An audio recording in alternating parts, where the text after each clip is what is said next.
What was the scene when you first arrived? So the scene when I arrived, and literally it was like nothing I'd ever seen before. My first thoughts were, this can't be happening in London. It was so different to anything I'd ever experienced. And the words I used the next morning, the unprecedented phrase, it was that. It was just like nothing I'd ever seen. And as soon as I got there, you know, I looked at the building and I was genuinely concerned for the people that we knew were in there, and concerned for the firefighters that were going in there time and time again, because the fire was so severe, and you could see as the firefighters came out, they were really working as hard as they could. So the feeling of responsibility I had was absolutely immense. And you're obviously professional and a trained firefighter, but was there a sense of panic at all? No, and that's one of the things that was overwhelming, was the sense of calm professionalism. And for my crews, you know, there were people there waiting to go in, and, you know, all the firefighters we had were lined up, they were waiting. There was an absolute sense of wanting to commit and wanting to get in there. But there was no disorder, there was no panic, it was all just very orderly and very professional. What aspect of this had you not seen before in a way? What was the nature of the fire that was so different? Just the volume of it. You know, I've been to many high-rise fires, but to see fire across so many floors, you know, involving such a large-scale building, was something that I'd never experienced, and none of us ever had. So the plans to deal with that are just very different than anything we ever do. We always tackle high-rise fires from inside the building. That's the way we train, the way we practice, the way the equipment inside is laid out. But the volume of going in and tackling it on floor after floor and looking at the intensity of the fire, that was just very different than anything I'd ever seen.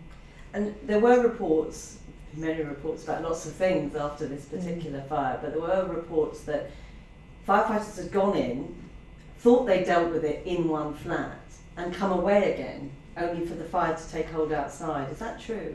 Obviously, the way the fire spread was very unique. It is subject to an investigation. I've got my fire investigation team working very closely with the police to have a look at that.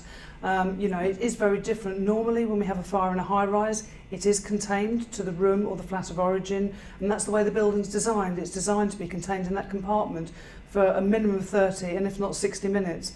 You know, clearly the fire on that night did not behave like that, and that's one of the main lines of inquiry that the police and the public inquiry will look into. You say this was unprecedented in nature and scale. Were you equipped to deal with it? London Fire Brigade, at the height of the incident, had over 70 fire engines there with all the firefighting personnel, as well as a huge range of specialist equipment and officers. Yes, we had sufficient resources there on the scene. We couldn't physically have put any more people into that building. You know, the actual nature of the building, the way they're designed, the staircase in a high-rise building is not designed for hundreds of people to be coming in and out. So, you know, more firefighters would not have been able to help tackle that blaze. The building behaved so differently. You know, it was such a challenge to us, but having more fire engines or firefighters there would not have helped. What about this notion that you needed a taller platform, and the only tall platform that exists isn't in London? Was that a mistake? Was that a problem for your people that night?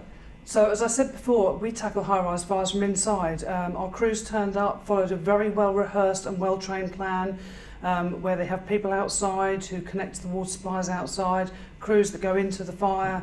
You know, we start up on the floor below so that, you know, we have people in fresh air, and then they go to the fire floor. That's a very well-trained and well-rehearsed, and the absolute best way of fighting a fire. We use aerial platforms, so they're either called turntable ladders, aerial ladder platforms, for a number of different reasons at different incidents. We had aerial platforms available to us. The tallest aerial platform in the world would not have helped us at that incident on that night. Given the way the fire spread, I mean, you say that you deal with high-rise tower fires before, but this was different. So is it true to say that a taller platform, had it been there earlier, wouldn't have helped? It is subject to inquiry. My genuine belief is that, you know, the reason that I asked to borrow Surrey's was predominantly, one of the reasons was to allow the structural surveyor to have a look at the external parts of the building later on during the fire when it was safe to do so. To actually look at the building itself to make a decision about whether it was safe. And the easiest way to do that was from outside the building. And Surrey very kindly offered to lend us their very new equipment. You know, when London Fire Brigade purchased the aerial equipment we have now, it was a reasonable time ago. We are planning to replace ours anyway.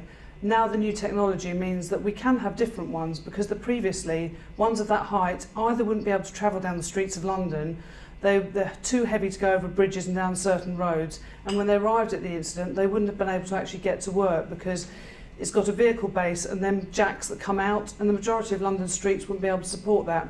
Luckily, there are new technologies that we will look at in the future, but at that moment in time, I genuinely don't believe, with the way that fire spread, that it would have made much difference. Lots of the residents said that on the night you may have sent many, many fire engines, around 40, but because of access, only a couple could even get close. So it wasn't important. The number of fire engines physically close to the building isn't important. It's the firefighters and the equipment themselves. So we only use a very small number to actually supply that water. So we had fire engines parked in all the streets around, and the firefighters and the equipment made their way to the base of the tower. We had various holding areas where we had firefighters waiting with equipment, waiting to be deployed. And then we had other areas where firefighters were being refreshed and, refreshing their equipment ready to go again. So we had sufficient resources there in absolute number. Are you saying that nothing would have made any difference that night? A miracle? I generally don't think anything available to us as firefighters in the world, anywhere in the world, would particularly have made a difference. We do need to look at it as part of the inquiry. People are coming up with all different kinds of suggestions, and there's all sorts of experts around. I think people need to let the inquiry play out. But from everything I've seen as a professional firefighter, I believe that we did the very best we could on that night. One of the most troubling aspects, though, I'm assuming for you and your firefighters, is the stay put policy, the advice to stay put. When you look back on that night, do you have regrets about how that was implemented?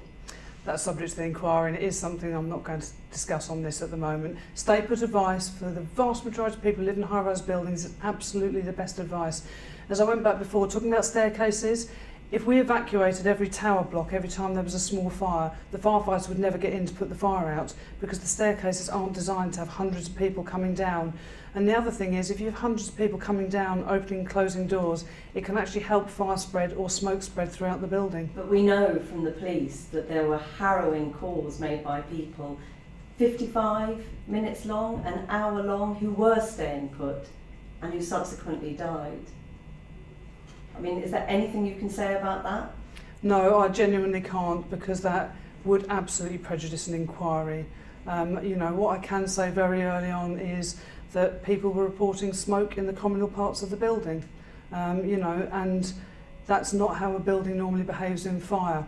Had hundreds of people evacuated down early on, my firefighters would never have got into the building either, and we couldn't have got our firefighting equipment in there. The reason we have the stay put policy is because for 99% of high rises, it's absolutely the safest thing to do and the best thing to do for those people living in that high rise.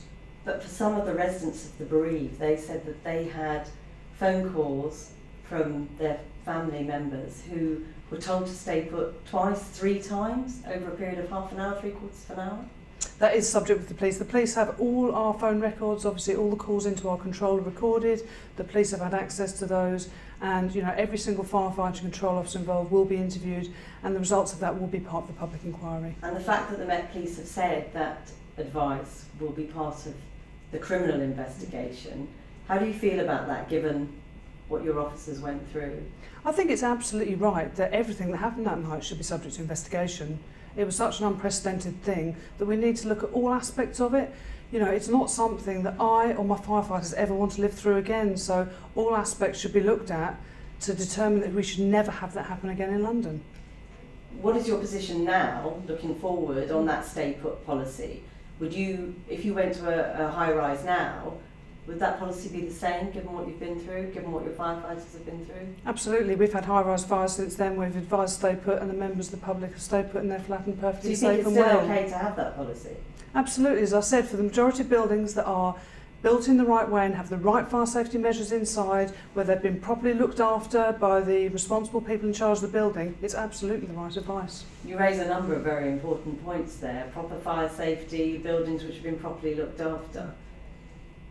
Given what you know now about what happened at Grenfell, about the cladding issues, insulation, what are your feelings about that?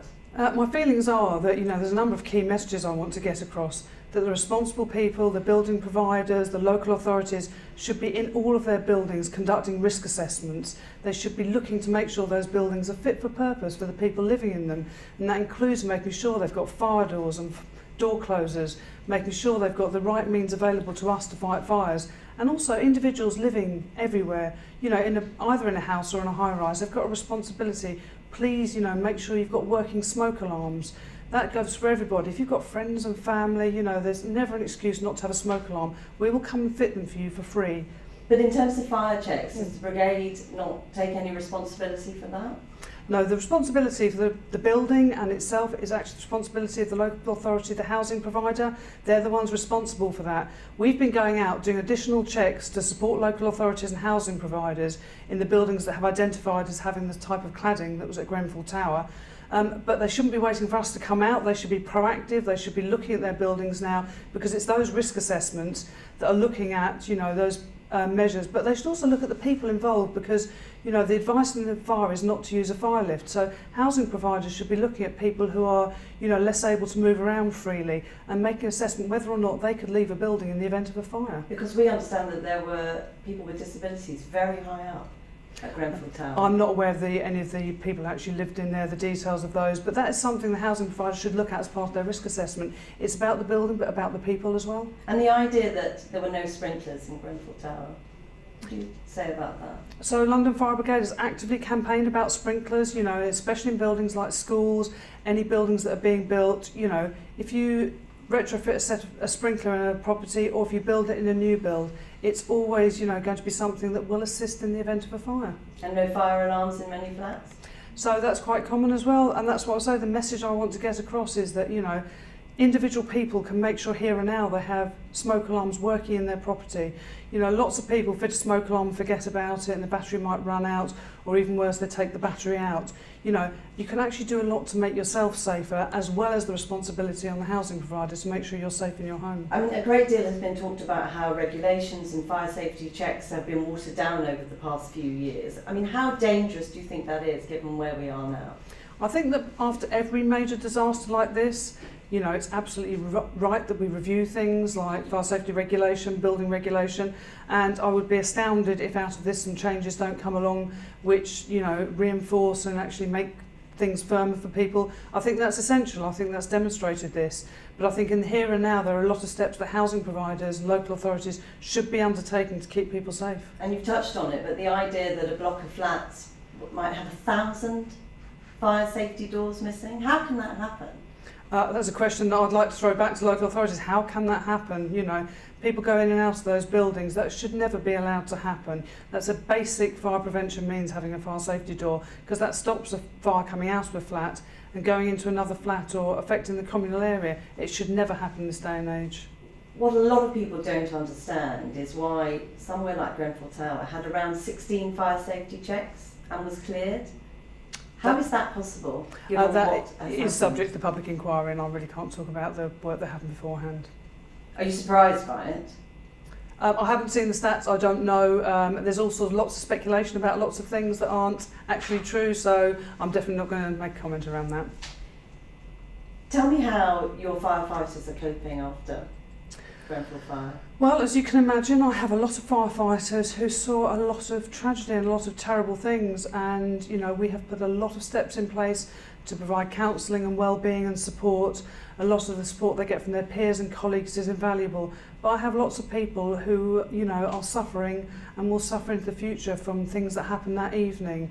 For a lot of people, it's a very difficult thing to recall. For a lot of people, they will go through a process of remembering certain parts of it.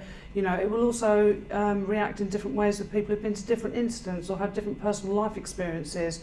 You know, I'm absolutely adamant going forward to make sure my firefighters have the best counselling and well-being available, and to actually support them through this really difficult period. I mean, one of the most striking images on a terrible night was when your firefighters were all sitting, lying outside, having worked for hours. They'd given everything, and yet had to face the fact that more than 80 people had died. How do they cope with that? You can imagine. I mean, I have the same feelings. You know, I was there. I was going around talking to all my firefighters, actually, you know, on the night, spending a lot of time with them. We made sure every single firefighter, before they left the incident and went back to their station, had the opportunity to have a conversation with a counsellor on the night, because that's really important to me. It's something that you can't imagine. It's a very difficult thing, knowing that you have worked exceedingly hard. you've committed yourself fully to doing something, you know, but you don't expect a building to behave like that. It's a very difficult thing for people to reconcile. And have any of the firefighters talked about having told people to stay put and acknowledge that perhaps wasn't the best advice? No, not publicly. They are talking amongst themselves. They're talking with councillors. It's not a conversation I've had with any of my firefighters. It's something that they will discuss, obviously, as part of the interview process and part of the inquiry process. You know, colleagues will be discussing things amongst each other, as they always do as part of a kind of debrief situation. What we're encouraging all our firefighters to do is to be open to talk to councillors and not to bottle feelings up, because obviously that can lead to long-term problems in the future. What lessons do you think the brigade has learned from this? I think after every major fire, we always, you know, do investigations. We have a look at scenarios. We always learn. I think that we will never come away without lessons learned from every incident. And what we won't do is wait for the outcome of the investigation or the public inquiry. If at any point during the early stages and now going forward, I find something that I think we should be doing differently, or looking at policies and procedures, or looking at our equipment, we will make those changes as and when we find out. We won't wait to be told by somebody else. We will be proactive in changing anything we need to. Do you anticipate being criticised in the public inquiry? I think that it's inevitable that every party will always be subject to some form of criticism. I think that's the nature of an inquiry, and I think if inquiry didn't ask all the questions of all the parties, they wouldn't be doing their job, and we wouldn't be doing the job for all those people in that building if we weren't all probed into our actions and what we did. What I will do is defend the actions of my firefighters on the night, because, you know, they work very, very hard, and individual criticism against any of them, you know, would be a very difficult thing for me to deal with, because, you know, they could not have given any more of themselves on that night. But as a brigade, as a service, you would accept criticisms made of you. You anticipate in some areas to be criticised, for example, the stay put advice? I would always expect us to be asked difficult and searching questions. If we weren't being asked them, you know, people wouldn't be doing their job. So anything that people want to ask, discuss, you know, criticise, however you word it, then we will deal with that. And where there's things we need to take action, if there are, we definitely will do. And you know, from having been on the ground, that there's an awful lot of anger, quite understandably, about lots of things. There's a lot of grief. The fire service doesn't escape entirely from criticisms being made on the ground, from theories about how they should or shouldn't have done things. What would you say to the people living in and around Grenfell, the bereaved? What message would you give to them? I suppose the main message to them is how very sorry we are for their loss and for being involved in such a terrible tragedy. You know, your words can't ever express to people how awful that is. You know, people involved directly in the block, people in the local area, it's affected the whole community. You know, your hearts go out to them. You can understand people's frustrations. I can understand if people feel anger. You know, I can understand that people want to be cross, they want to level criticism at people. Why wouldn't you? They've lost loved ones, they've lost their homes, in the very worst of circumstances. You know, and I don't take that personally. I know that we did the very best we could on the night, but people will always want more. They want more answers. And at the moment, it seems like a horribly slow process for them. You know, and when there's a void and there's no one telling them information, people become more angry and more distressed, and I understand that. And you personally, how have you dealt with this? That's an interesting question. I've not had time to stop yet. You know, the last 4 weeks have been full on, very busy. You know, I take immense solace in the fact that I have the most amazing professional people who work for me and with me. The support we have had has been overwhelming from the public, from other fire and rescue services. You know, the letters of thanks we've received has been, you know, really, really something that's bolstered a lot of people. I haven't taken time to stop yet. At some point I'll have to, but it's just been so busy at the moment. But it must have hurt watching this. You couldn't be human and not have it affect you. You know, you couldn't be a firefighter for 29 years and not turn up to a terrible tragedy and not be personally affected by it. Of course I am. You know, it's something I find very difficult, because knowing those people in that building is a terribly, terribly difficult thing to have experienced and been part of. And just looking ahead, what lessons do you think have been learnt across the board? I think or it's- should have been learned? I think it's too early to say what lessons have been learned. I think that the inspections we're doing now with regard to the buildings, you know, I think there's some stuff there that people need to be very proactive now about making sure that buildings are safe, about risk assessments for buildings, about making sure that, you know, the adequate provisions are provided for those people in buildings.